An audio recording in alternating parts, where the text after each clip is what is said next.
Bonjour, dans cette vidéo, nous allons voir un exemple d'application sur les lois de Descartes, qui est la fibre optique, avec notamment le phénomène de la réflexion totale. Cette vidéo sera présentée sous forme d'un exercice corrigé dont l'énoncé est l'endoscopie ou la fibroscopie est une technique qui permet l'exploration visuelle de l'intérieur d'une cavité inaccessible à l'œil, telle que par exemple l'intestin dans le corps humain. L'instrument utilisé est appelé endoscope ou fibroscope. Il est composé d'une fibre optique munie d'un système d'éclairage. Une fibre optique est formée par une zone intérieure appelée cœur, c'est un milieu transparent d'indice N, entouré par une gaine d'indice N' inférieur à N. Regardez le cœur et regardez la gaine. Une fibre optique est considérée de longueur infinie devant sa largeur, de sorte que lorsqu'on veut visualiser un détail intérieur à une cavité, on fait rentrer cette fibre jusqu'à atteindre le détail à observer. Regardez la fibre. Et puis, lorsque cette région est éclairée, elle va émettre des rayons lumineux qui vont entrer dans la fibre par la face d'entrée ou bien à travers ce dioptre. Et puis, ces rayons vont se propager tout le long de la fibre jusqu'à atteindre l'œil d'un observateur ou bien une caméra ici, et l'observateur peut visualiser cette région en suivant la vidéo enregistrée. L'objectif de cet exercice est de déterminer les conditions à vérifier pour que ces rayons puissent se propager tout le long de la fibre. Pour ceci, on a pris une fibre optique constituée d'une âme ou bien d'un cœur, donc d'indice de réfraction n égale 1,52, entouré d'une gaine d'indice de réfraction n' égale 1,41. On souhaite calculer l'angle d'incidence maximum des rayons lumineux à l'entrée de la fibre pour que la lumière se propage entièrement à l'intérieur de la fibre. Première question, quel phénomène doit intervenir pour que la lumière puisse se propager à l'intérieur de la fibre sans perte, c'est-à-dire sans transmission dans la gaine? Deuxième question, calculer l'angle critique d'incidence lambda associé à l'interface cœur-gaine. Troisième question, déterminer dans ce cas l'angle d'incidence Imax des rayons à l'entrée de la fibre. Et dernière question, que se passe-t-il si un rayon pénètre dans la fibre avec un angle d'incidence, dans le premier cas I inférieur à Imax et dans un autre cas I supérieur à Imax? Je commence comme dans la plupart des cas par un petit rappel. Alors lorsqu'on a un dioptre plan qui sépare deux milieux transparents d'indices respectifs N1 et N2, tels que N1 supérieur à N2, alors tout rayon incident avec un angle d'incidence I1 peut soit subir une réfraction, soit subir une réflexion totale. Dans le cas où il subit une réfraction, donc il va obéir à la loi N1 sinus I1 égale à N2 sinus I2. Et parce que N1 est supérieur à N2, alors automatiquement I2 va être supérieur à I1. C'est-à-dire quoi? C'est-à-dire ce rayon va s'éloigner de la normale. Donc regardez l'angle I2. Toujours les angles I1 et I2 sont définis à partir de la normale au point d'incidence. Donc I2 il est supérieur à I1. Cette démonstration a été déjà faite dans une précédente vidéo que je peux vous laisser le lien dans la boîte de description ci-dessous. Et on va dire que lorsqu'on passe d'un milieu plus réfringent, c'est-à-dire caractérisé par un indice de réfraction plus élevé, vers un milieu moins réfringent ou bien caractérisé par un indice de réfraction moins élevé, on s'éloigne de la normale, c'est-à-dire quoi? C'est-à-dire en se réfractant, le rayon s'éloigne de la normale. Regardez la direction initiale, regardez sa déviation, il dévie en s'éloignant de la droite NN' ou bien de la normale au dioptre au point d'incidence. À titre d'exemple, on peut prendre deux milieux transparents séparés par une surface plane ou bien par un dioptre plan. Le premier il est d'indice 4 tiers, le deuxième d'indice 1. et on va calculer pour certains angles d'incidence l'angle de réfraction associé. Pour le cas où I1 égale à 20 degrés, lui correspond un I2 égale à 27 degrés. Et lorsque l'angle d'incidence égale à 40 degrés, l'angle de réfraction égale à 58,9 degrés. Alors, regardez, l'angle d'incidence vaut 40 degrés. L'angle de réfraction est 58,9 degrés. Il est ici. Maintenant, lorsque l'angle d'incidence vaut 48,59 degrés, c'est-à-dire cet angle, l'angle de réfraction atteint son maximum, c'est-à-dire la valeur de 90 degrés. Donc, cet angle qu'on va noter lambda et qu'on va appeler angle critique d'incidence ou bien angle de réflexion totale, et vous allez comprendre pourquoi cette appellation. Lorsqu'on a un rayon incident caractérisé par un angle d'incidence supérieur à lambda, que va se passer pour ce rayon incident? Est-ce qu'il va subir une réfraction? Non, il va subir une réflexion totale. Cette réflexion totale, évidemment, obéit ou respecte les lois de Descartes pour la réflexion, c'est-à-dire l'angle d'incidence égale en valeur absolue l'angle de réflexion. Pour cette raison, l'angle lambda est appelé angle critique d'incidence ou bien angle de réflexion totale. Pourquoi? Parce que à chaque fois qu'on a un rayon incident auquel correspond un angle d'incidence inférieur à lambda, on va avoir un premier phénomène qui est le phénomène de réfraction. Et pour tout rayon incident qui lui correspond un angle d'incidence supérieur à lambda, il va subir un autre phénomène qui est le phénomène de la réflexion totale. Donc, c'est un angle critique d'incidence. Revenons maintenant à notre exercice. La première question nous demande de préciser le phénomène qui doit intervenir pour que la lumière puisse se propager à l'intérieur de la fibre sans perte, c'est-à-dire sans transmission dans la gaine.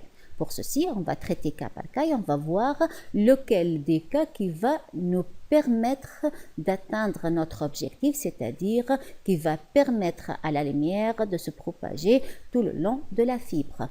Je commence par le premier cas. Alors, j'ai un rayon lumineux qui entre dans la fibre, puis il tombe sur ce dioptre, le dioptre cœur-gaine ou bien le dioptre N'. N vaut 1,52. N' vaut 1,41. Donc, on est dans la situation où on va passer d'un milieu plus réfringent vers un milieu moins réfringent. Alors, d'après ce qu'on a fait dans le rappel, ce rayon peut subir deux phénomènes, soit une réfraction, c'est-à-dire il va traverser ce dioptre et passer dans la gaine, soit aussi le phénomène de réflexion totale. On va se mettre dans le premier cas, l'angle d'incidence ici, I, inférieur à lambda. Si l'angle d'incidence I est inférieur à l'angle critique d'incidence associé au dioptre cœur-gaine ou bien au dioptre N'. Dans ce cas, que va se passer pour ce rayon? Il va subir une réfraction. En subissant cette réfraction, il ne peut pas poursuivre sa propagation jusqu'à la fin de la fibre. Est-ce qu'un tel phénomène permet à la fibre de jouer son rôle? Évidemment que non. Et un observateur ici ne peut pas voir le détail qui est là. Je prends maintenant un autre cas, le cas où lorsque ces rayons émis par un corps éclairé ici entrent dans le cœur ou bien dans la fibre en se réfractant au point I ici, puis il tombe sur la surface ou bien sur le dioptre cœur-gaine au point C avec un angle d'incidence supérieur à lambda. Si I est supérieur à lambda, alors automatiquement ce rayon va subir une réflexion totale. En subissant cette réflexion totale, il va tomber encore une autre fois sur le dioptre N'. Avec quel angle? Avec le même angle qu'ici. Ici, on a réflexion totale, donc on a même angle.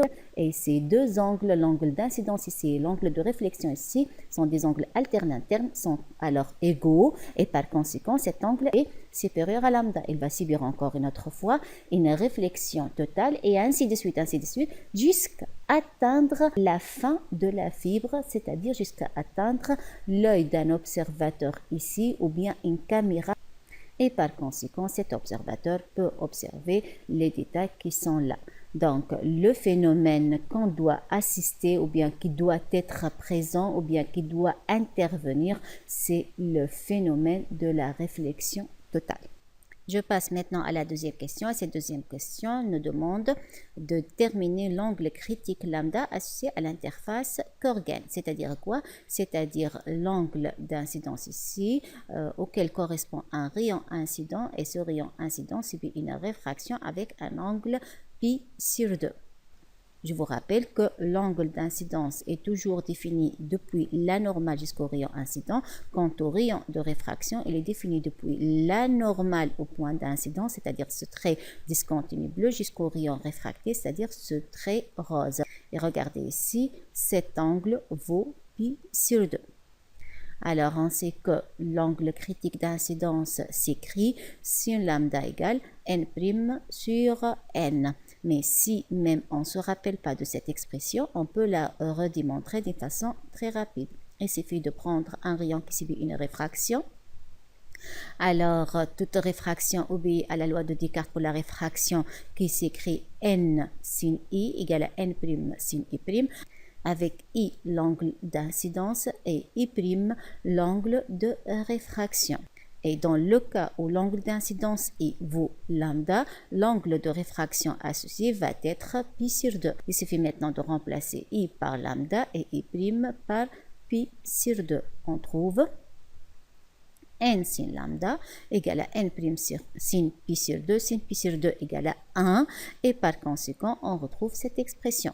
Passons maintenant à l'application numérique. On a n' vaut 1,41, n égale à 1,52, donc sin lambda égale à 0,927 et lambda dans ce cas vaut 68,07 degrés.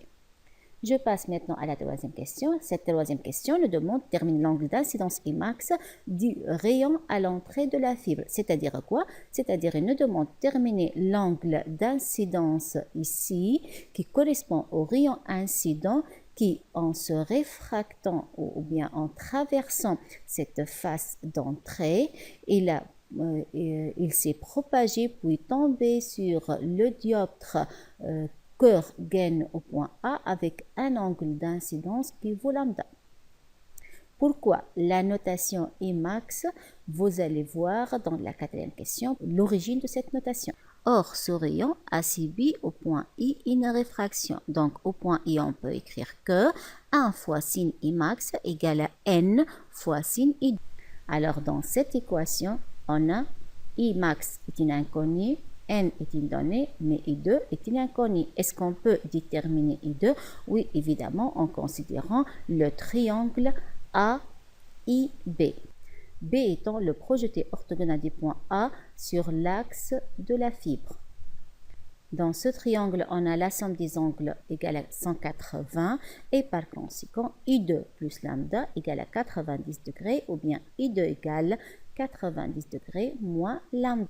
Remplaçons maintenant I2 par son expression, on trouve que sin Imax égale à n fois sinus 90 moins lambda ou bien n fois cos lambda. Est-ce qu'on connaît lambda? Oui, on arrive de terminer lambda, c'est 68,07 degrés et par conséquent, on peut déduire Imax. Dans notre cas, Imax vaut 34,54 degrés.